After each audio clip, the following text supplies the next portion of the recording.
vamos lá, então, pessoal, o que a gente vai ver aqui hoje, tá? A gente vai ver, o Dinho vai dar uma passada ali, como que a gente faz o preenchimento da ficha de inspeção lá no dia, tá? Como é que a gente vai fazer.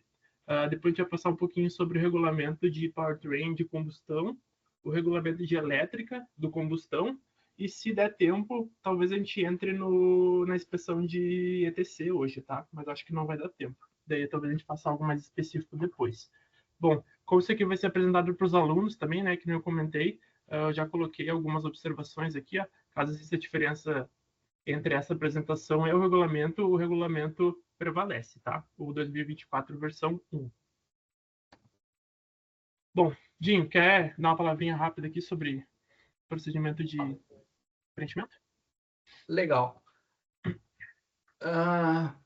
Beleza, pessoal. É o seguinte, esse ano aqui a gente mudou um pouco aí o esquema da ficha de inspeção, tá?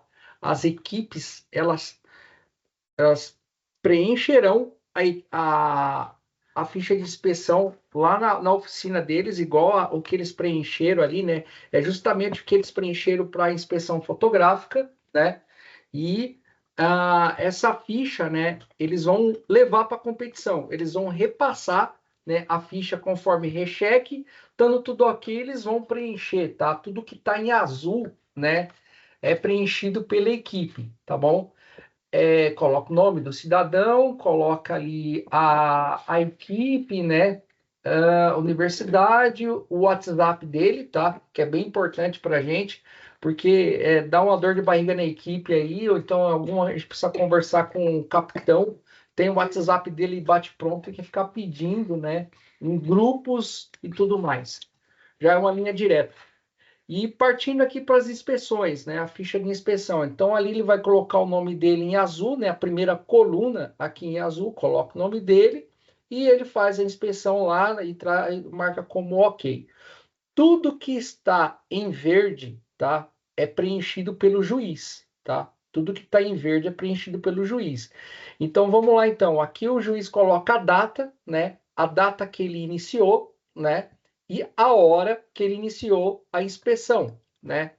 E coloca o nome dele, que é a primeira coluna aí depois da azul, né? A primeira coluna verde.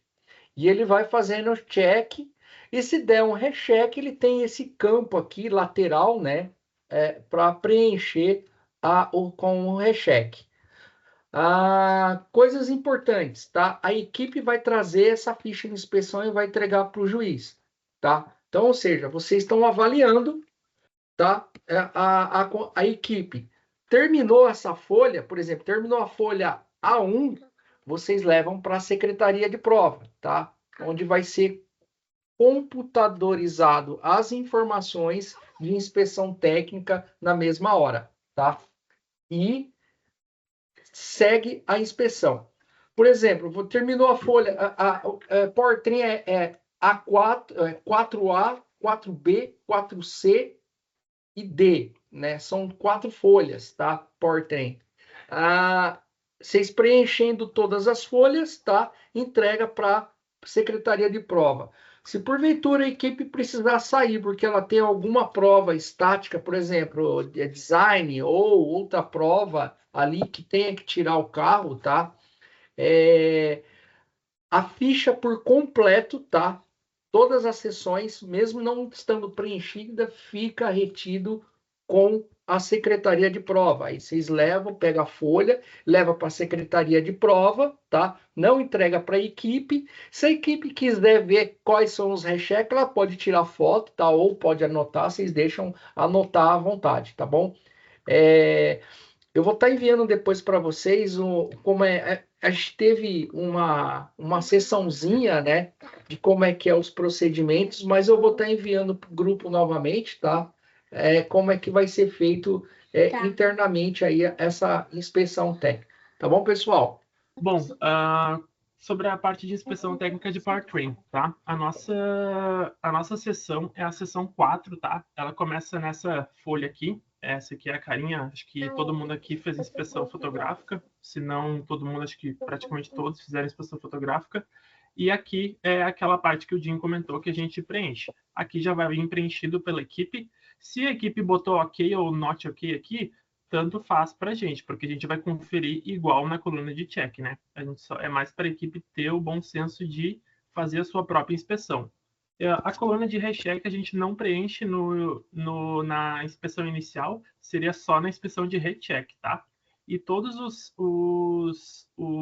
toda vez que eles levarem um não ok aqui em check, vocês têm que anotar aqui o motivo, ou pode ser na parte de trás da folha também, tá? Beleza, vamos lá. O primeiro conceito que a gente vai ver aqui é de positive locking, tá? Que são travamentos positivos por questões de segurança, e ele varia de acordo com a localização do carro. Aqui a gente tem alguns exemplos do que pode ser utilizado como positive locking. A gente vai ver durante a apresentação alguns locais onde eles são aplicados. A gente tem aqui, por exemplo, porca de nylon baixinha, porca de nylon flangeada, a gente tem porcas castelos, porca torque, arame de freno, tab washer, que é como se fosse uma arruela que tu dobra ao redor do parafuso sextavado para evitar que ele gire. E basicamente são esses os travamentos positivos que são aceitos. Tem porca-aranha também, que não está aqui, mas são alguns outros exemplos que cabe também como positive locking. Tá? Mais um conceito que a gente vai ver durante a apresentação. Eu coloquei esse símbolozinho aqui amarelo do lado nos slides que a gente tem que tomar mais cuidado, que são os que costumam dar mais rechecks, tá? Então, quando vocês verem esse símbolo aqui, vocês vão saber que é uma coisa que provavelmente vai dar incomodação na inspeção.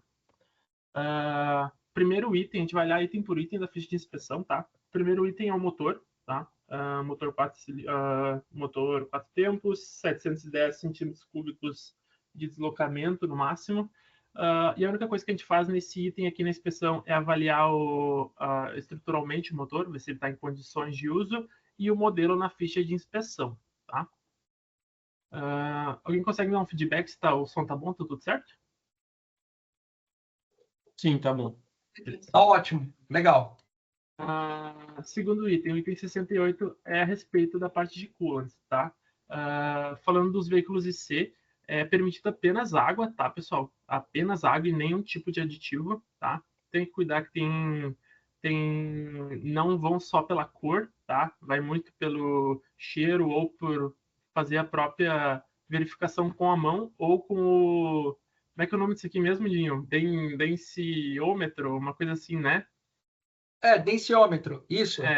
Que a gente consegue fazer a avaliação também se a equipe está utilizando apenas água ou algum aditivo, tá? Algumas equipes vêm com nível meio baixo, tá? Para fazer a avaliação. Então, vocês podem fazer. Vocês pedem para a equipe completar o nível, tá? Até que seja possível fazer a inspeção e dar uma sacudida no carro, alguma coisa assim para misturar, e depois de algum tempinho vocês façam a inspeção. Qual que é o procedimento se alguém tiver com aditivo ou suspeita de aditivo, tá? Porque eu coloquei suspeita aqui. Ano passado, ou retrasado, não lembro, teve uma equipe que, a hora que eu abri a tampa de reservatório de água, já deu para sentir aquele cheiro do aditivo. Daí eles falaram, não, a gente usa só água, mas a tampa que a gente usou era de um carro de um colega. Putz, como é que eu vou saber se era ou não, né?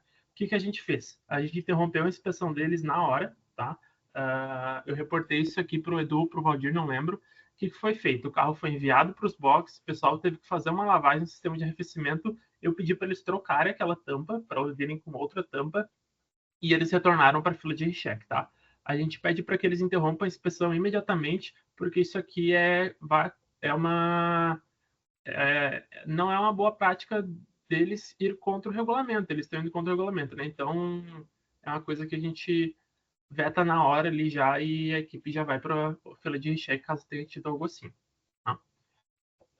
Pessoal, se forem tendo alguma dúvida, vocês podem interrompendo no próprio slide, tá? Ou algum Yuri, Valdir, alguém quiser... Não, seu comentário, Dani, o aditivo é bem perceptível, né? Assim, se o nível tiver a ponto de enfiar o dedo na tampa ali de enchimento do sistema e conseguir molhar a ponta do dedo, dá para sentir se tem aditivo. Fica parecendo um sabão, assim, né?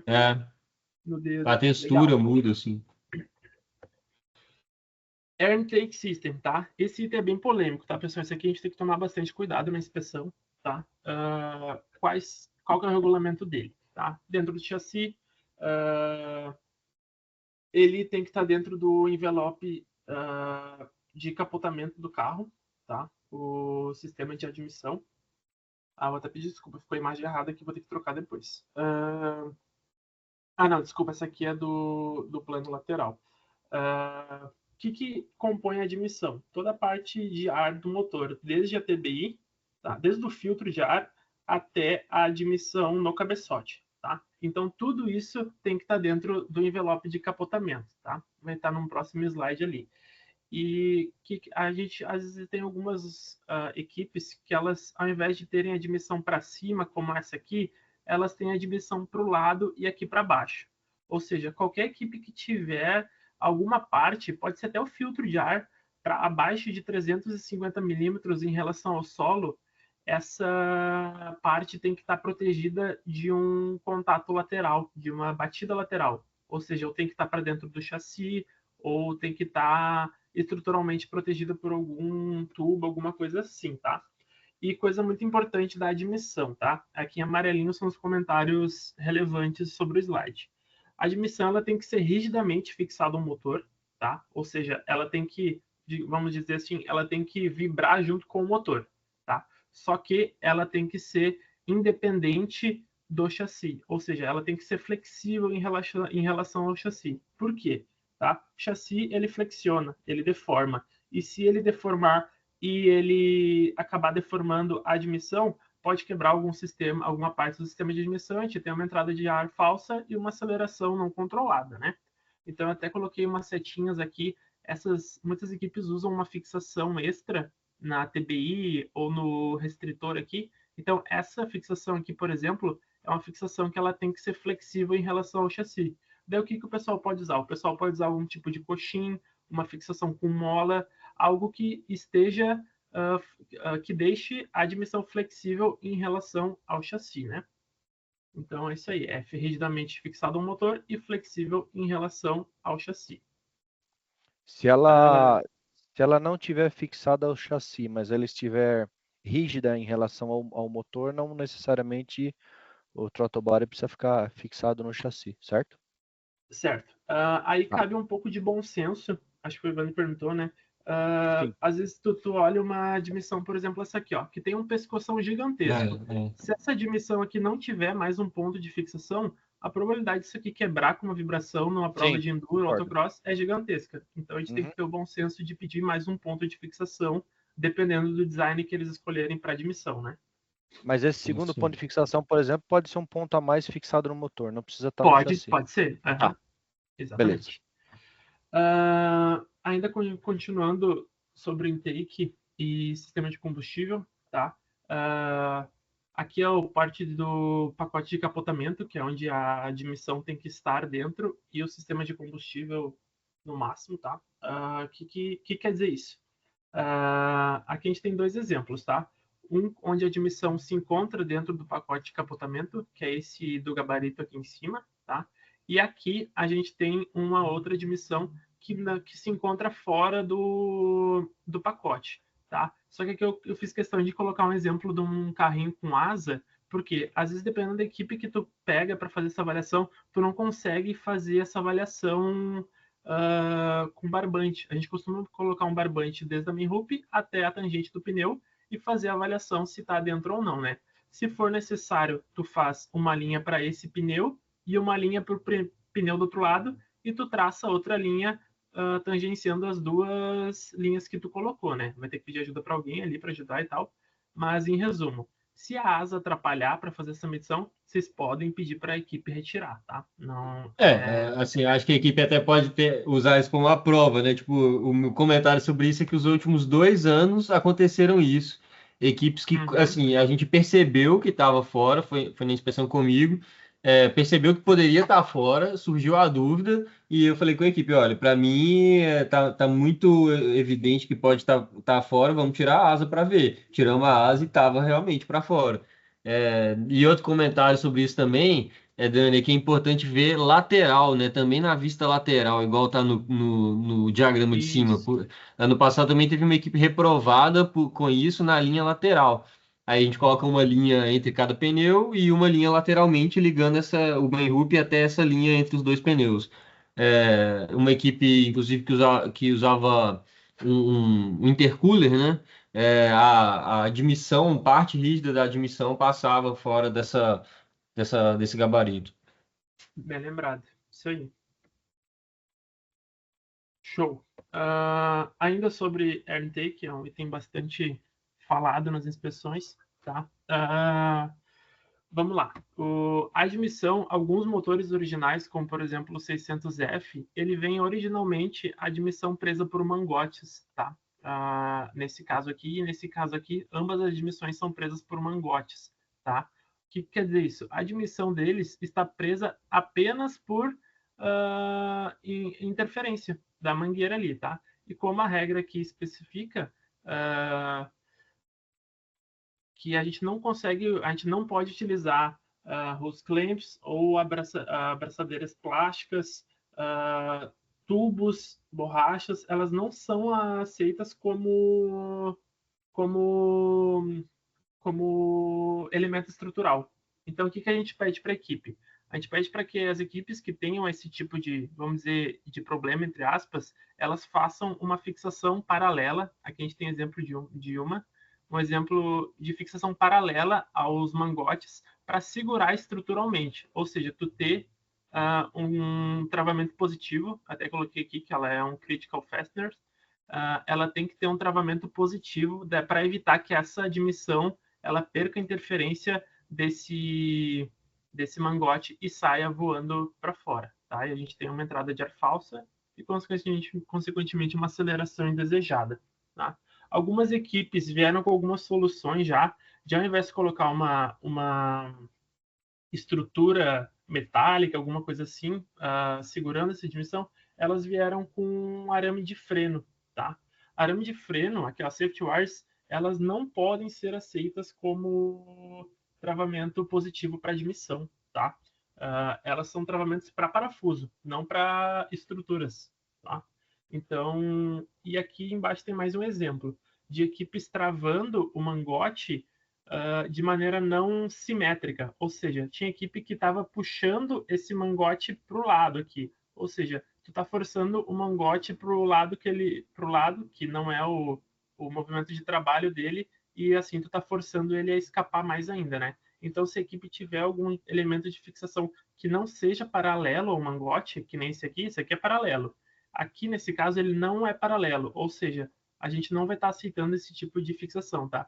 A gente vai estar aceitando fixações que sejam paralelas, simétricas em relação ao mangote, tá? Para a gente ter a distribuição aqui a distribuição mecânica aqui pro mangote dos dois lados, né? Ô, Dani, eu tenho uma pergunta aí, pergunta meia braba. Em alguns anos a gente viu aí algumas equipes, né, alguns juízes, né, avaliando as equipes e pedindo para eles passarem, né, em volta do motor todo, né, aquele cabo de aço bem fininho, né, passando no motor todo e prendendo com aquele travamento de cabo de aço, né? Que é um tubinho com duas passagens, vai lá e aperta o parafuso e trava os dois cabos, tá? Uhum. É a minha visão, tá? Isso daí não é um travamento legal da admissão, mas foi um paliativo que as equipes tomaram recheque em alguns anos atrás, né? E os juízes pediram para eles fazerem isso. Choraram, pô, é difícil de fazer, não tem como. Aí o juiz deu a ideia, passa, né? Esse cabo de aço fininho em volta do coletor de admissão e vai lá atrás no motor, no coletor lá de escape, volta, passa as 4 vezes. Cara, vira um varal isso daí. Como é que a gente vai fazer? O meu ponto de vista não é um post lock para o Air Intake System, tá? Assim, se tiver que escapar, o cara escapa e aquilo lá não vai segurar, aquilo não tem um travamento legal. Exato, que nem tu falou, Dinho. Ele foi uma solução paliativa que ano passado, lá na competição, a gente acaba ajudando demais as equipes, às vezes mais do que deveria para deixar o pessoal competir. Tá? Então, inclusive, ano passado, algumas equipes foram orientadas a passar um arame de freno segurando a admissão.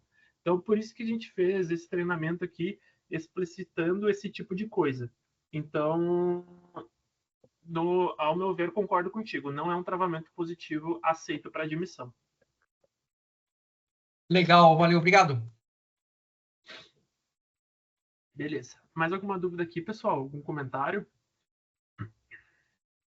Então tá, eu vou passar. Pessoal, corpo de borboleta, tá? O que a regra do corpo de borboleta pede pra gente, tá? No mínimo 2 molas na borboleta, tá?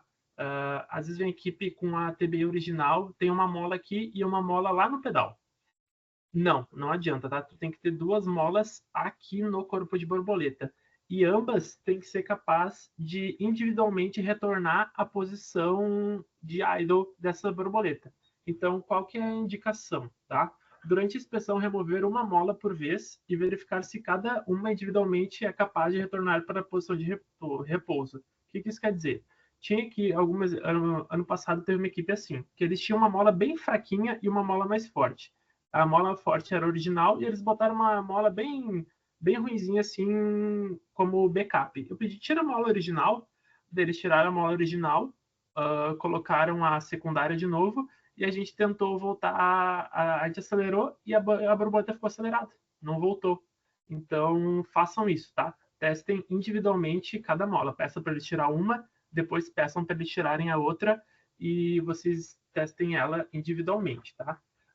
Sobre o cabo, a espia, tá? Isso aqui é bem importante, tá, pessoal? Tem que tomar bastante cuidado com isso aqui, que o pessoal às vezes faz umas curvas muito malucas, assim, a ponto de tu ter o estrangulamento do cabo, tá? Principalmente lá perto do pedal box. Às vezes o pessoal faz uma curva muito agressiva, assim, e o que a gente tem que garantir? A gente tem que garantir que o cabo esteja trabalhando bem, tá? Então, vocês podem ir lá no pedal do acelerador, acelerar com a mão, ver se está tendo um movimento suave, tá? Desse sistema, se ele não está passando perto de partes quentes, tá? A ponto de derreter a capa da espia e travar o cabo do acelerador, por exemplo, tá? Que é uma coisa que a gente costuma fazer? É o teste do papel, tá? O que quer dizer isso? A gente vai ter o batente, tá? Da borboleta. E a gente costuma colocar um pedacinho de papel no batente da borboleta, tá? A gente vai lá e pede para eles acelerarem 100% do pedal.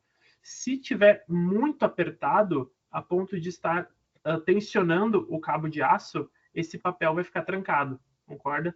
Então, digamos ali, o pedal está 110% da capacidade dele, ou seja, ele tá esticando o cabo de aço, ou seja, tu está trabalhando com ele mais do que ele deveria.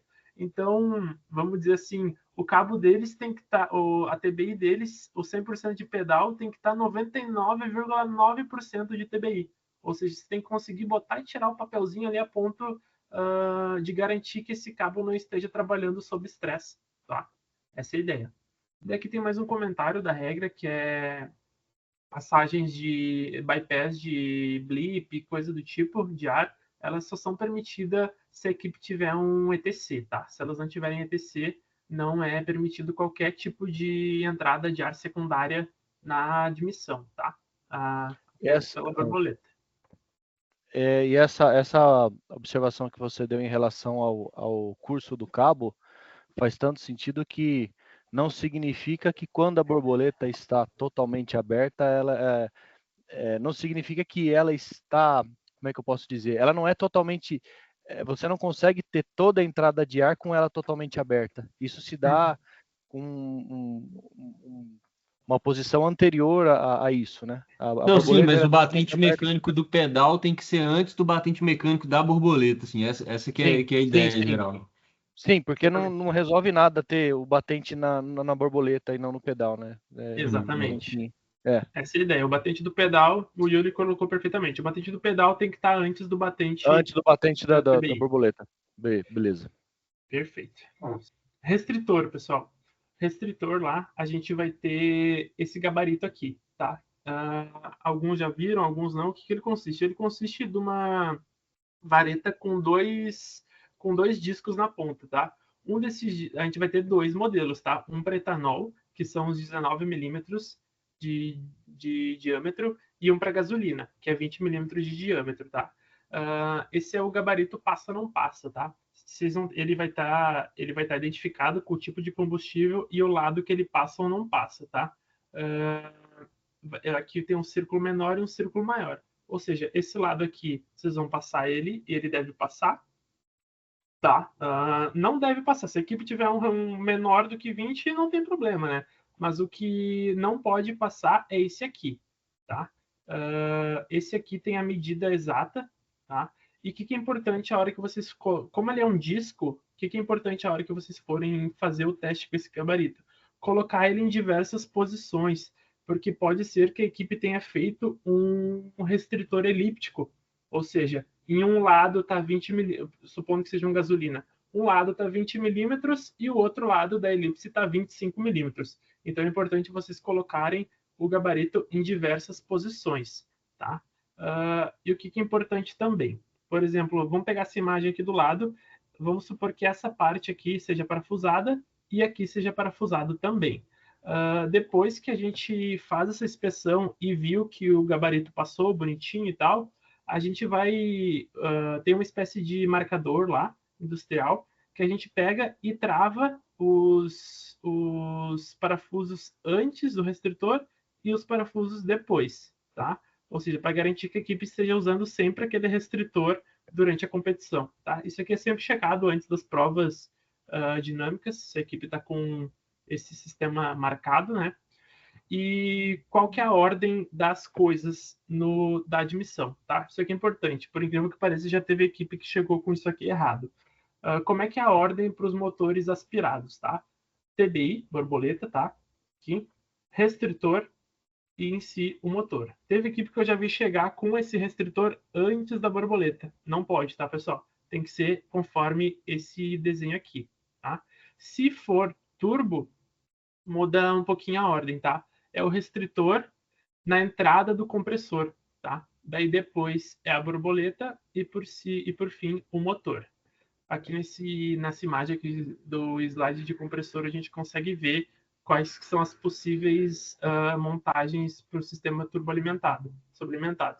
Restritor ele fica na entrada do compressor, ou seja, todo o ar que o compressor consegue sugar ele passa pelo restritor, tá? Daí depois tu tem a válvula, tem o corpo de borboleta. Se for opcional da equipe o intercooler, daí em si o motor, tá? Daí a gente tem alguns opcionais aqui também, que é uma válvula de alívio e uma válvula de recirculação, tá? Essa válvula de recirculação tem que ser em paralela com o compressor de ar, tá? Compressor com a saída do compressor com a entrada, tá? Que são aceitos como fixadores no sistema sobre alimentação, tá? Tipos de abraçadeira. Tá? Abraçadeira T-clamp, abraçadeira tucho, que a gente conhece, que é muito utilizado em sistemas turbo, carro normal, carro de rua. Abraçadeiras worm não serão aceitas, tá? Só esses dois tipos de abraçadeira aqui podem ser utilizadas, tá? Que são específicas para esse tipo de aplicação. Beleza? Alguma dúvida desse slide ou desse slide aqui? Não? Então tá, vou passar. Alguém dá um confirma aí se está me escutando direitinho? Estamos escutando. Alto e claro. Beleza. CatCam, pessoal. Isso aqui é importante também, tá? CatCam são aqueles dois reservatórios que a gente tem no veículo, que é para a gente pegar qualquer sobreaquecimento de fluidos e isso aí não acabar pingando no chão, tá? A gente vai ter um para óleo e um para arrefecimento, tá? Aqui, ó, óleo e água devem ser separados, tá? O material desse CatCam tem que ser capaz de suportar água fervendo, tá? Água 100 graus. Esse CatCam, ele tem que estar atrás da corta-fogo, obviamente, abaixo do nível do ombro do piloto, tá? E ambos têm que ter uma ventilação de no mínimo 3 milímetros, tá? Que não esteja apontando para o piloto. Por que isso? Se isso aqui começar a encher de vapor e não tiver uma válvula de escape, esse CatCam vai explodir, né? Então, daí ambos têm que ter essa ventilação, né? Só que o CatCam de arrefecimento, ele tem um item específico, que eu até puxei aqui da regra, tá? Ele tem que ter uma mangueira do respiro, tá? De respiro, que vá até o ponto mais baixo do carro, tá? Ou seja, vai sair uma mangueirinha de dentro da CatCam e vai sendo presa até o ponto mais inferior do chassi, para caso ela transborde, ela pingue lá embaixo, tá? A de óleo não pode ter essa mangueirinha, tá? E a de arrefecimento, ela é obrigatória ter, tá? Fixações dessa CatCam, tá? Isso aqui o pessoal sempre acaba perguntando e a gente chegou numa definição, tá? E tem por regulamento também lá como é que ela pode ser fixada. Elas podem ser fixadas por tie-up, tá? O pessoal pergunta bastante, ou por outros tipos de abraçadeira metálica, tá? Desde que sejam bem presas. A única coisa que não pode ser utilizada como fixação para as CatCam é fita, tá? Qualquer tipo de fita, apenas fita não pode ser utilizada, tá? Essa é a única exigência do regulamento para fixação de CatCam. Beleza? Acúmulos de fluido, tá? Nenhum tipo de material absorvente, tá, pode ser utilizado no sistema de admissão ou em qualquer sistema do carro, tá? Vamos passar para... Eu botei 2 exemplos aqui de exaustão. Esse aqui creio que seja algum tipo de admissão industrial, com proteção térmica, que eu acabei pegando na internet. Mas a gente não pode ter nenhum tipo de material que acumule, por exemplo, a gasolina pingou lá e que isso aqui fique encharcado de combustível, tá? Ou de óleo, a ponto de, quando começar a esquentar, pegar fogo, tá? Então, nenhum tipo de sistema de acúmulo de fluido pode existir. Tá? Outro exemplo dessa regra aí, que já aconteceu comigo também 2 vezes, é a equipe colocar, tipo, eu não sei dizer muito bem, tipo, atrás da corta-fogo, colocar algo, assim, para ajudar a impedir a transferência de calor, né? E, assim, algo que acumule fluido também, atrás da corta-fogo. Então, isso também é um lugar que deve ser olhado, não só na manta do escape. Exato, Yuri. Ano passado a gente pegou umas equipes assim. O que eles colocaram? Eles colocaram aquela manta que parece um cobertor e que tem Tipo uma isso. folhinha de alumínio por cima. Só que é bem frágil aquilo lá, tá? Se aquela folhinha de alumínio dá uma rasgadinha, tu tem literalmente um cobertor exposto ali e aquilo ali para acumular fluido é um prato cheio, né? Então aquilo lá também Exatamente. é pedido para remover da corta-fogo, tá? Belly pins, tá? São Ô, sistemas Dani, pra... eu tenho uma Oi. pergunta lá do slide anterior, tá? Vamos lá. Eu sei a resposta, mas eu vou fazer a pergunta. Existe a Qualquer possibilidade coisa a gente corta. corta. Proteção cerâmica? Sim, a proteção cerâmica é permitida, tá? A gente tem algumas equipes que usam. Ela é um processo de pintura, então ela não é um sistema ela não é uma proteção térmica que acumule combustível. Então ela sim é permitida como proteção térmica, tá? Para Legal. qualquer parte do veículo, seja qualquer parte do veículo que eles queiram aplicar uma proteção cerâmica é permitido. Beleza. Belly pens, tá? Isso aqui é mais específico para equipes que tenham alguma coisa entre o tanque e o chão, tá? Como, por exemplo, eu botei 2 fotos aqui de um difusor, tá? Equipes que usam difusor ou algum assoalho por baixo do tanque, tá? O que tem que ter, tá? Por regulamento, a equipe tem que ter 2 furos com no mínimo 25 milímetros de diâmetro cada um, tá? E aonde tem que ser, tá? Ela tem que ser atrás do piloto e à frente do tanque de combustível, tá? Ou seja, à frente do tanque de combustível, logo atrás do piloto, tu tem que ter 2 furos de 25 milímetros de diâmetro. Vamos supor que esse tanque está vazando, começa a vazar, e esse difusor tem um rebaixo aqui no meio, por algum motivo aerodinâmico. Isso aqui vira uma bacia de combustível a céu aberto, né? Então isso aqui tem que ter um furo para garantir que pingue no chão. E se começar a pingar no chão, o juiz de pista vai ver imediatamente e a gente vai parar para fazer a análise do veículo, né? O que está acontecendo. Beleza? Isso aqui é triste, ver a equipe que não preparou isso aí tendo que tirar todo o difusor, que dá uma trabalheira desgraçada tendo que furar lá na hora com o serra-copo os difusores, porque esqueceu de fazer isso aqui. Tá? Aqui, tá? Vazamento de fluidos, tá, pessoal? Corta-fogo, ela tem que proteger o piloto de quais sistemas, tá? Todo o sistema de combustível, todo o sistema de óleo, todo o sistema de arrefecimento e baterias de lítio, tá? Tudo isso aqui tem negrito aqui embaixo, tá?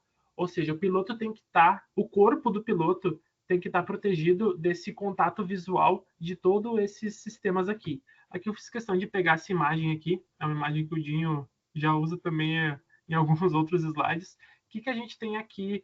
O que a gente está vendo lá? A gente está vendo o bocal do abastecimento. Se eles estiverem com um bocal cheio ou numa curva e esse negócio não estiver vedando bem, tá? Por mais que tenha passado na tilt e todas as inspeções não estiver vedando bem, pode vir combustível e para a roupa do piloto aqui, para o compartimento do piloto. Então, isso aqui a gente pode ver claramente que tem um contato visual direto com o piloto. Isso aqui vale também para sistemas de arrefecimento, tá? Isso aqui é importante, tá, pessoal? Sistema de arrefecimento, muitas equipes usam radiador, aqui a gente pode ver um pedacinho do radiador lateral, tá? O que a corta-fogo tem que proteger do radiador? Todas as conexões, tá? Se tu tiver uma tampa ali de abastecimento do fluido de arrefecimento, tá? Ou tu tiver uma braçadeira ou um mangotezinho ali segurando alguma emenda ou algum sensor, ou seja, qualquer ponto que não seja solda do radiador que possa vazar tem que estar protegido, tem que ter uma corta-fogo entre o corpo do piloto e esse elemento, tá? Isso aqui, vocês vão ver, infelizmente vai ter muita equipe que toma esse recheque aqui lá na hora porque não presta atenção nisso. Na inspeção fotográfica a gente já viu bastante equipe com isso também. Por mais que os carros não estivessem bem completos, várias equipes devem ter tomado esse feedback para proteger o piloto desse possível vazamento, né? Isso aí, lembre-se, se aplica a tudo, tá? Tudo que é fluido. Combustível, óleo, cooling e baterias de lítio também, tá? Beleza. Próximo item, tá? Cárter. Isso aqui é uma coisa que o pessoal sempre pergunta também, tá? Qual que é a regra do cárter em si, tá? O cárter, ele não pode ser mais baixo, vamos começar de novo. O cárter, ele pode estar fora da estrutura primária, sim, tá? Ele só não pode, o quê? Ser mais baixo que o ponto mais baixo do chassi, tá? Então, ou seja, a primeira coisa a tocar no solo em caso de um bump total assim da suspensão tem que ser o chassi e não o cárter ou sistema ou qualquer parte do sistema de arrefecimento, tá? Isso, inclusive, a gente colocou uma foto aqui. Isso aqui é um cárter seco, tá? A gente consegue ver que a mangueira está mais baixa que o próprio cárter aqui. Se esse sistema aqui estiver mais baixo que o ponto mais baixo do chassi, não é permitido, tá, pessoal? Tem que ser feito algum outro tipo de estrutura que impeça, que bata primeiro o chassi no chão antes do sistema de arrefecimento, tá? Isso aí, sistema de lubrificação não pode ser mais baixo que o ponto mais baixo do chassi. Esse aqui eu roubei lá do slide do Dinho. Abaixo dessa linha é não ok e acima dessa linha é ok para o sistema de arrefecimento, de lubrificação, tá? Beleza, continuando aqui, tá? Outro assunto que a gente vê o pessoal comentando bastante, tá? Envelope de radiador, tá? Eu peguei algumas imagens aqui de 3 tipos de configuração, vamos dizer assim, não habituais no Fórmula, tá? A mais habitual que a gente enxerga é o radiador na lateral ali, na posição de side pod, tá? A gente tem aqui um exemplo de uma equipe que utiliza 2 radiadores na parte traseira do veículo. Aqui tem uma equipe que utiliza na parte traseira um pouco mais acima. E aqui tem uma outra equipe. Tá? Vou comentar ela por último. Aqui, nas 3 fotos, o sistema de admissão está fora do envelope de capotamento. Tá? Mas ele está dentro do pacote lateral. O que é o pacote lateral? É a bitola do carro, tá? É a largura dos pneus. A gente não pode ter nenhum radiador, principalmente quando a gente está falando de radiador lateral, radiador na posição side pod, mais largo do que a largura dos pneus, tá? Então, esse aqui é o primeiro ponto, tá? E que é esse aqui, ó. O sistema de arrefecimento deve ficar dentro do pacote lateral, que é esse aqui, linha dos pneus, linha externa dos pneus, né? Mas não existem restrições para a área traseira e superior, que é o caso desse aqui e esse aqui, tá?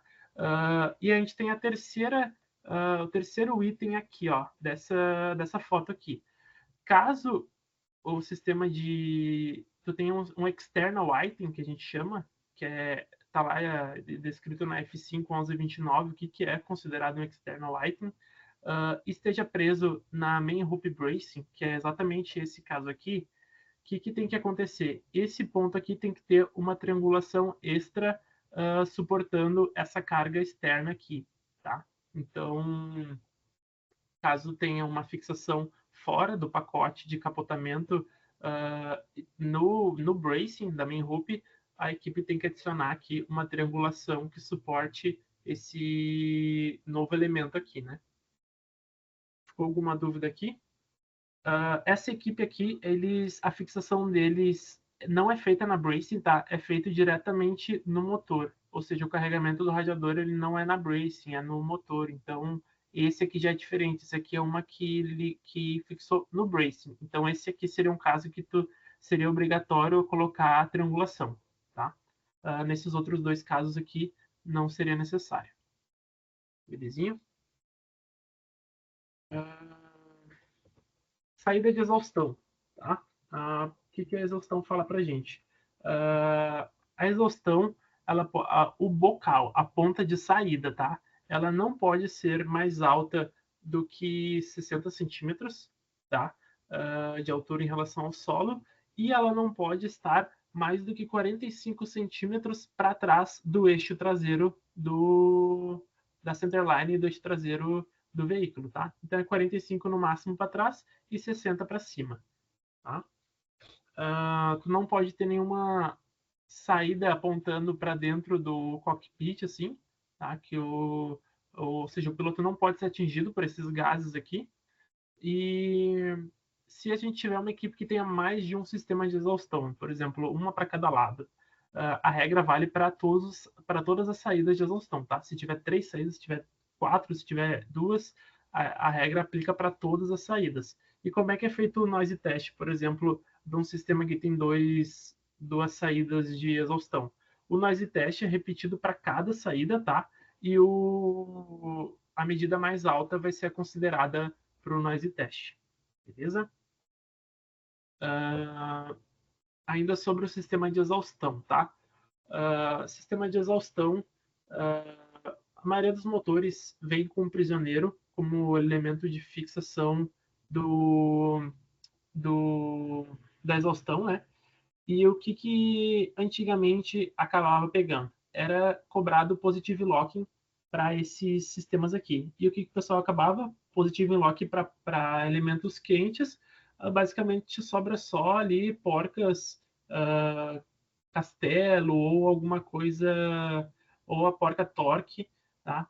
Basicamente todas as equipes utilizavam a porca torque. Só qual que é o empecilho disso? A porca torque, como ela é aquela porca oval, ela acaba danificando a rosca do prisioneiro. E como a gente está falando aqui de um elemento original do motor, a gente resolveu mudar um pouco como a gente olha essa regra, e a gente não vai estar cobrando positive lock para sistema de fixação da exaustão, tá? Então a equipe pode vir com as porcas flangeadas originais da própria moto, não tem problema nenhum, tá? E aqui a gente tem um outro ponto, tá? Que é o que fala essa parte aqui do regulamento. Se tu tiver uma exaustão que saia para frente do veículo, tá? Tudo que tiver da main hoop para frente deve ter uma proteção térmica, tá? Para quê? Por exemplo, troca de piloto da equipe, tá? Carro fervendo lá, tá super quente o carro, piloto entra, segundo piloto entra e vai vir o Daniel e o Valdir ajudar o piloto a se vestir. O Valdir chega com a canelinha dele aqui e se queima todo, tá? Então, qualquer elemento de exaustão que tiver para frente da main hoop tem que ter uma espécie de proteção térmica, tá? Ao redor dele. que não passe calor para essa proteção. Daí, o que acontece? Já vimos também equipes que colavam uma espécie de manta, aquela mesma manta que o Yuri comentou antes, que é aquela estofadinha com alumínio por fora, o pessoal colava dentro da SidePod para segurar a temperatura e não acabar esquentando a SidePod. Não pode, tá, pessoal? Não pode ter nenhum material absorvente de fluido nesse sistema, tá? Por mais que não passe combustível ou alguma coisa aqui do tipo, não pode ter, tá? Então é isso aí. Para frente da main hoop tem que ter proteção. Da main hoop para trás não precisa ter proteção para pessoas externas que chegam no carro, tá? Alguma pergunta? Não? Vou seguindo aqui. Protetor de corrente, tá, pessoal? Isso aqui é uma coisa também que a gente sempre vê algumas coisas bem peculiares nas inspeções, o pessoal é criativo. A regra aqui é bem simples, tá? Ela é um critical fastener, tá? Ela tem lá a sua exigência, que é no mínimo um parafuso 6 milímetros, tem que ter travamento positivo, tá? Quais que são as regras do protetor de corrente, tá? A largura dele, ele tem que ser 3 vezes a largura da corrente, tá? Se a largura da corrente é 20, ele tem que ter 60 milímetros de largura de proteção, tá? Espessura, ele tem que ser obrigatoriamente de aço e ele tem que ter 2,66 milímetros no mínimo, tá? A gente vai ter alguns paquímetros disponíveis lá na inspeção, então vocês pegam e meçam, por favor, tá? Não confiem no olho de vocês, vão lá e meçam. E importante, esse protetor de corrente ele tem que estar centralizado com a corrente, obviamente, tá? Não pode estar na tangente, por exemplo, lateral da corrente. E coisas que a gente já viu, tá? Por exemplo, a equipe coloca um parafuso aqui no meio e um parafuso aqui no meio. Ou seja, se tu pegasse o protetor de corrente e balançasse para um lado para o outro, ele tinha movimento, tá? Isso aí não é permitido. Aqui, de acordo com o último item aqui do Scatter Shield, diz que ele tem que permanecer alinhado sob qualquer condição com a corrente, tá? Ele pode ser soldado e pode ser parafusado, tá? Temos mais um comentário sobre protetor de corrente. Protetor de... A gente tem alguns motores que vêm com protetor de pinhão original, como por exemplo esse aqui. Tá? Esse aqui é um exemplo que eu peguei na internet. Como é que a gente avalia isso aqui? Tá?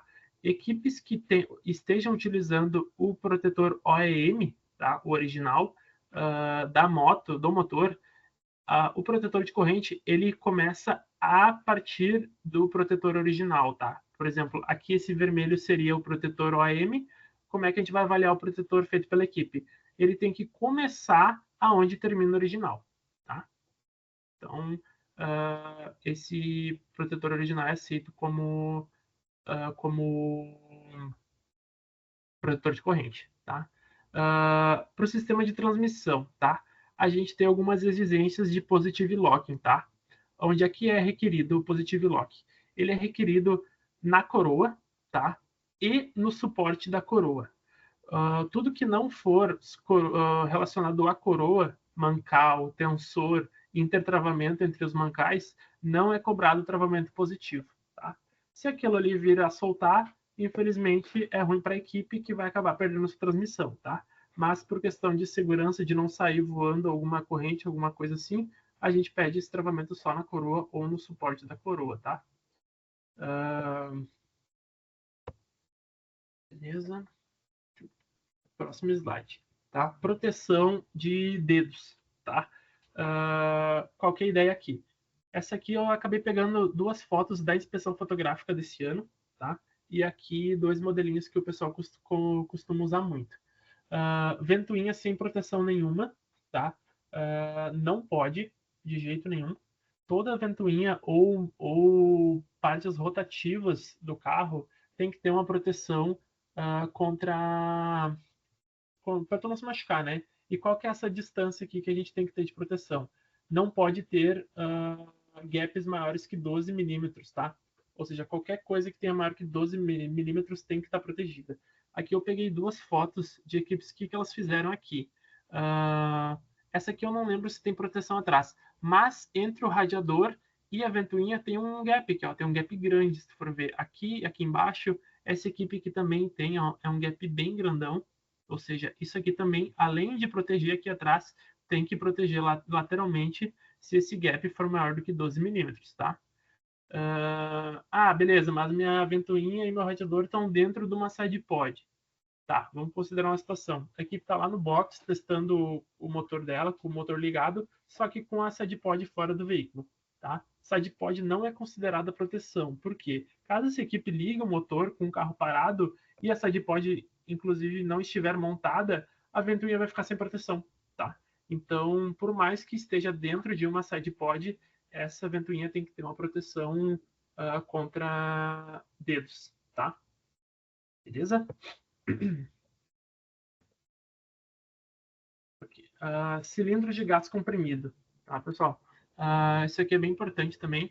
Deve ter aí, eu acho que umas 5 equipes que utilizam esse sistema de shifter pneumático, tá? Como é que a gente vai avaliar isso aqui, tá?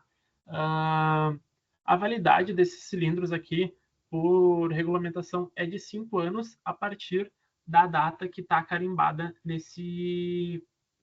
Aqui nessa imagem não dá para ver, mas vai ter uma data carimbada, tá? E a validade vai ser de 5 anos, tá? Isso se o cilindro não tiver amassado, não tiver cortado, não tiver nenhuma amostra de que ele foi alterado ou que ele não esteja em boas condições, tá? O que é feito com esses cilindros aqui? Toda vez que a equipe chegar com esse sistema para vocês peçam para ela tirar do carro. Se ele estiver preso no carro, vocês peçam para ela tirar, para vocês conseguirem avaliar a integridade física do cilindro, tá? Se esse cilindro estiver em boas condições, vocês vão colocar um adesivo. O Valdir ele vai deixar na secretaria uns adesivos de vistoria. É parecido com aquele que a gente coloca no extintor das equipes, tá? Dizendo que é um item ok, é o mesmo que a gente coloca no BSPD também, dizendo que esse cilindro foi aprovado na inspeção. Se vocês verem algum cilindro que não esteja legal, que ele não esteja bacana, assim, que ele apresente alguma irregularidade, vocês vão apreender esse cilindro até o final do evento, tá? Vocês entregam lá na secretaria da SAE, é o mesmo procedimento que a gente faz para roupas de piloto que não estejam de acordo, tá? Eles ficam retidos até o final do evento para garantir que ninguém vai utilizar esse material até o final do evento, tá? Qual que é o posicionamento que a gente requer para esses cilindros pneumáticos, tá? Ele tem que estar dentro da estrutura primária, tá? Abaixo do ombro do piloto, seja ele estando na vertical ou na horizontal, tá? Ele não pode ter contato visual direto com o piloto, tá? É aquele mesmo sistema, é aquela mesma proteção que a gente tem que ter lá para o sistema de cooling, óleo e bateria e tal. Ele também tem que ter para o shifter, tá? Desculpa, o shifter não, para o cilindro pneumático, tá? E se esse cilindro estiver próximo à corrente, tá? A ponto de poder pegar na corrente, alguma coisa do tipo assim, tem que ter um protetor para esse cilindro das mesmas características do protetor de corrente, sei lá, tá? A largura, a espessura e tal. Beleza? Aqui tem alguns itenzinhos. Claro, tem que estar utilizando conexões e linhas apropriadas para sistemas pneumáticos, né? E ele tem que estar longe se ele tiver a menos de 150 milímetros da exaustão, ele tem que estar protegido, tá? Então, tem que tomar cuidado isso aí para esse cara aqui não acabar excedendo a temperatura de trabalho, caso ele esteja perto da exaustão, né? Beleza. Tanques de combustível, tá? Tanques de combustível. Essa imagem aqui que a gente pegou foi uma equipe que tomou um recheck ano passado. O que tinha nesse sistema? O tanque de combustível dele estava para fora do chassi, tá? Estava abaixo do chassi, ou seja, ele não estava sendo protegido. Então, o que a equipe teve que fazer? A equipe teve que soldar um tubo aqui estendido para garantir que esse tanque estivesse dentro da estrutura primária, tá? Fixações do chassi, tá? É a mesma coisa da admissão, tá? Caso ele seja preso no chassi, no caso da admissão lá, aqui o tanque provavelmente vai estar preso no chassi, né? Ele tem que ter uma fixação flexível. O que isso quer dizer? O tanque ele não pode sofrer carga estrutural. Ele deve ser flexível, entre aspas, em relação ao chassi. Para quê? Caso o chassi torça, o tanque não torça também. Tá? Se um tanque de alumínio soldado torcer, ele vai rachar e vai vazar combustível. Tá? Então, o que a equipe pode utilizar? Pode utilizar coxim, pode utilizar um sistema de fixação com mola, um sistema com fixação de borracha, ou algum tipo de sistema que amorteça, tá? Como é que isso é avaliado? Vocês têm que pegar o tanque e garantir que ele não esteja rigidamente preso ao chassi, tá? Ele tem que ter uma certa flexibilidade em relação ao chassi, tá? É assim que ele fala aqui, ó. Não pode carregar carga estrutural e deve ser montado flexivelmente, tá? E outra coisa que o regulamento pede também é que a equipe tenha como prover um sistema para esgotar esse tanque, tá? Sem acionar nenhum sistema elétrico, tá? Se a equipe optar por fazer uma sugestão que a gente dá, fazer aquele famoso bujão no fundo do tanque, tá? Mesma coisa do cárter. Se a gente for colocar um bujãozinho no fundo do cárter, do tanque, desculpe, a gente vai pedir para frenar também, tá? Para aquele parafuso não soltar e começar a vazar. Beleza? Linha de combustível, pessoal. Isso aqui é bem importante, tá? Não pode existir linhas plásticas entre o tanque e o motor, tá? O que isso quer dizer? Tu não pode usar linhas que não são recomendadas para combustível, tá? E qualquer tipo de conexão que tu tenha que utilizar, tá? Espigão, tá? Sempre tem que ser do tipo espigão para a linha de combustível. Ou tu pode usar aquela famosa conexão AN, né? Que é essa aqui, que é aquela que faz aquela vedação cônica. Caso a equipe venha colocar uma mangueira de borracha aqui, ela tem que usar obrigatoriamente esse tipo de abraçadeira, tá? Que é a famosa porca-parafuso. Tá? Worm Gear, que é essa aqui, aquela rosca sem fim, digamos assim, ela não é aceita no sistema de combustível, tá? Ela é aceita no sistema de arrefecimento, mas ela não é aceita em nenhuma parte do sistema de combustível. Tá? E uma coisa que a gente tem que avaliar muito bem é o roteamento que as equipes fazem dessas linhas, tá? Se tem uma mangueira com... Tem uma parte do regulamento que fala isso, eu não lembro exatamente, mas se eu não me engano a linha tem que estar a cada 150 milímetros presa de alguma maneira. Acho que é alguma coisa assim, 200, não lembro, 150. Mas tem um ponto lá que fala sobre essa fixação da linha de combustível, que ela tem que ir sendo presa durante o percurso dela, né? Ela tem que estar longe de parte aqui protegida de parte rotativa ou de parte de colisão, ou seja, dentro da estrutura primária. Tá? Algumas boas práticas. Botei uma boa prática e uma não boa prática aqui. Boa prática, o sistema todo conexão aeronáutica, conexão AN, né? Todo o sistema bacaninha aqui.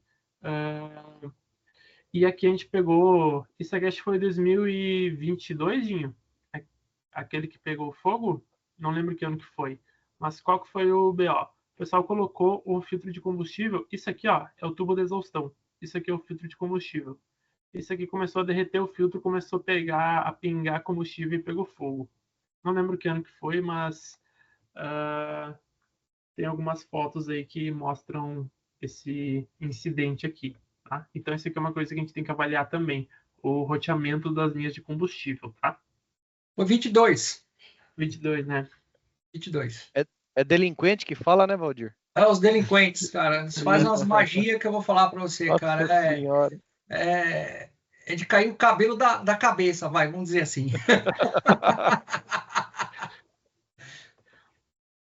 Beleza. Filler neck, pessoal. Outro item muito polêmico nas inspeções. Tá? A famosa mangueira espiral, utilizada pelas equipes. Tá? Essa mangueira espiral é muito utilizada na indústria para transportar ar, seja ele pressurizado ou ar de limpeza de máquina e coisas do tipo. Tá? Essas mangueiras, elas existem um fixador feito para esse tipo de mangueira. Tá? Na verdade, existem dois. Que são o quê? que é a abraçadeira orbital, que é essa aqui, que é aquela abraçadeira que pula o dente ali, ó. Que é, daqui tem um exemplo dela, ó, que ela pula o arame e continua abraçando de novo, tá? Ou a abraçadeira de arame duplo, que é esse tipo aqui. Vocês vão ver, 90% das equipes vai estar com esse tipo de conexão de mangueira lá como Flare Neck. Por que eles usam? Porque ela é transparente, ou seja, ela é utilizada como filler neck e o próprio visor do nível de combustível. É um 2 em 1, digamos assim, tá? Então as equipes, e ela é bem flexível, só que ela é muito suscetível à temperatura, ela derrete fácil, tá? Então tem que tomar cuidado com o roteamento dela e com os ângulos de curva que o pessoal acaba fazendo dela, tá? Então se aparecer alguma equipe com esse tipo de mangueira aqui, o pessoal tem que usar um desses dois tipos de abraçadeira, tá? Já tô vendo que a hora que esse vídeo aqui cair na mão da galera, a procura por esse tipo de abraçadeira vai aumentar significativamente no Mercado Livre. Pessoal, esse tipo de filler neck, isso daí é um show de horrores no tilt table, tá? É um show de horrores. Por quê? A equipe lá na emoção, na faculdade, abastece o carro só meio tanque ou até um pouquinho do tanque, faz toda a avaliação do carro lá em pista ou o que for, e aí quando chega lá no tilt table, que tem que abastecer até a marquinha lá pela primeira vez, né? Aí eles descobrem que está vazando, né? O show de horrores do tilt table. Se vocês quiserem ver isso aí vazando, cola lá no tilt table, vocês vão ver esse tipo de mangueira vazando, porque não é para combustível, né? Tanque de combustível, no caso. É um erro assim, estratosférico dos delinquentes, né? Em questão é dimensão e localização, tá, pessoal? Tem que pensar que isso aqui vai ser um dispositivo que o pessoal da organização, a gente, no caso, vai utilizar para abastecer os veículos depois, tá? Então, às vezes tem um pessoal que faz um filler neck super escondido lá que o juiz não consegue chegar com o galão e fazer o abastecimento. Então, o acesso a esse filler neck ele tem que ser fácil, tá? Ele tem que ser até diz aqui na regra, ele tem que ser acessível para um galão para um container de 2 galões de combustível, tá? Então, isso aqui é importante. Tá? E o diâmetro interno dele tem que ser 35 milímetros, tá? No mínimo. E o ângulo dele também tem, tá? Acho que está no próximo slide aqui, ó. Ele não pode ter mais do que 30 graus em relação à vertical, tá? Site tube. Se a equipe não estiver utilizando esse tipo de mangueira aqui, estiver utilizando um tubo de alumínio, por exemplo, o que a pessoa tem que fazer? Tem que colocar um tubo transparente em paralelo com o seu filler neck, tá? Daí esse tubo ele tem que ter no mínimo 6 milímetros de diâmetro, tá? E 125 milímetros de vertical aqui, tá?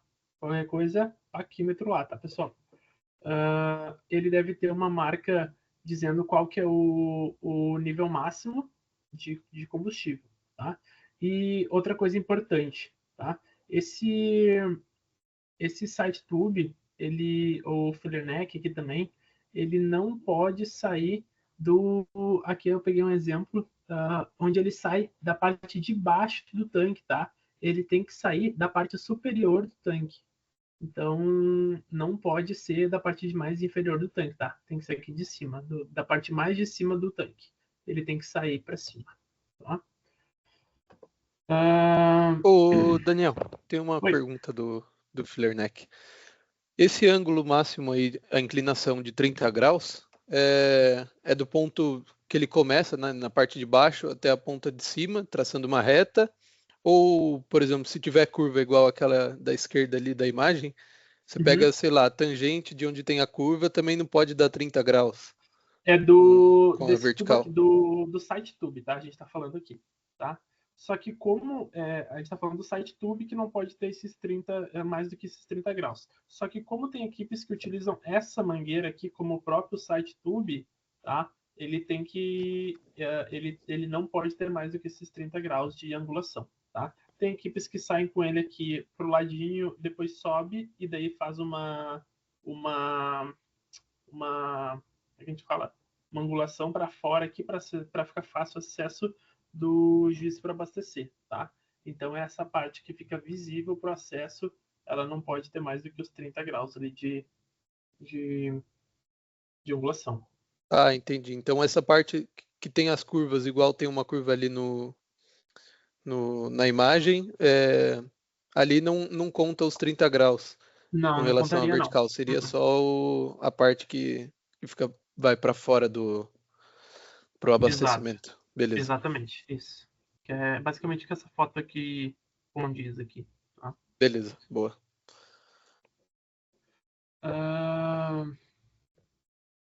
Flauta de combustível, tá? Isso aqui o pessoal também é bastante criativo.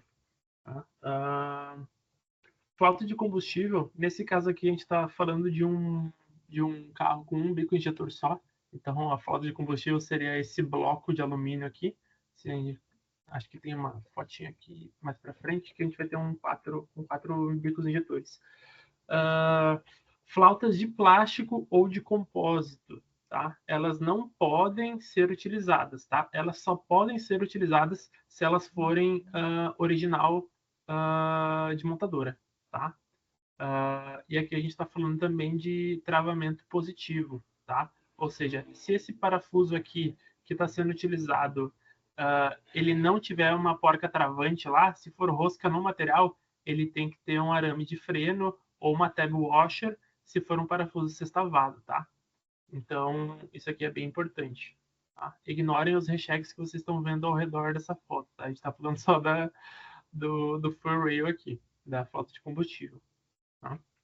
Isso aqui é importante também verificar, tá, pessoal? Verificar se a fixação da flauta ela está em paralelo com o bico injetor. Não adianta eu estar puxando essa flauta para lá. A gente só vai estar estimulando a flauta a escapar do bico injetor. Tá? É aquela mesma ideia que eu falei da admissão lá, né? Porque é o mesmo esquema. O bico injetor ele é preso por interferência e o que garante que ele não vai saltar fora o travamento mecânico que a gente faz em paralelo com ele. Ou se for para o lado, tem que ser simétrico, né? Beleza. Tipo de combustível, tá? No próximo ao tanque, ao bocal de abastecimento, as equipes têm que ter uma etiqueta dizendo qual que é o tipo de combustível vai ser abastecido no tanque, tá? Os combustíveis que são fornecidos pela SC Brasil, diferente do que está no regulamento, é gasolina Podium e etanol, tá? Então, pessoal, vocês vão ver muito pessoal colocando uma etiqueta etanol ou uma etiqueta gasolina, tá? Importante, essa etiqueta, ela não pode ser na tampa, tá? Porque se tu tirar a tampa e a tampa sumir, tu não sabe qual é o combustível. Ela tem que estar presa no carro, digamos assim. Ela não pode estar presa na tampa de abastecimento. Beleza? Válvulas. Válvulas de... A check valve, que a gente chama, né? Que é aquela válvula que permite que o ar entre dentro do tanque, mas não saia, tá? Ou seja, para tu não criar um vácuo dentro do tanque, né? A maioria das equipes usam esse modelinho aqui, que é aquele de moto de trilha, que a gente muito vê, ou tem equipes que utilizam essa válvulazinha unidirecional plástica aqui também, tá? Importante, essa válvulazinha, ela não pode estar inclinada ou a saída dela para dentro do bodywork, ou seja, da carenagem e tal, ela tem que estar para fora, digamos assim, tá? Ela tem que estar pendendo para o lado de fora do bodywork. Tá? E essa check valve aqui, vocês podem tirar ela, soprar e sugar aqui, que se quiserem, para garantir que ela está funcionando, tá? Isso aqui ela acaba sendo verificada no tilt table também, porque ela acaba enchendo de combustível também. Então, se ela não estiver funcionando, a gente vai descobrir de algum jeito. De powertrain, pessoal, a gente terminou, tá? Agora a gente vai passar um pouquinho para a parte de elétrica, que é a nossa parte também de inspeção, tá?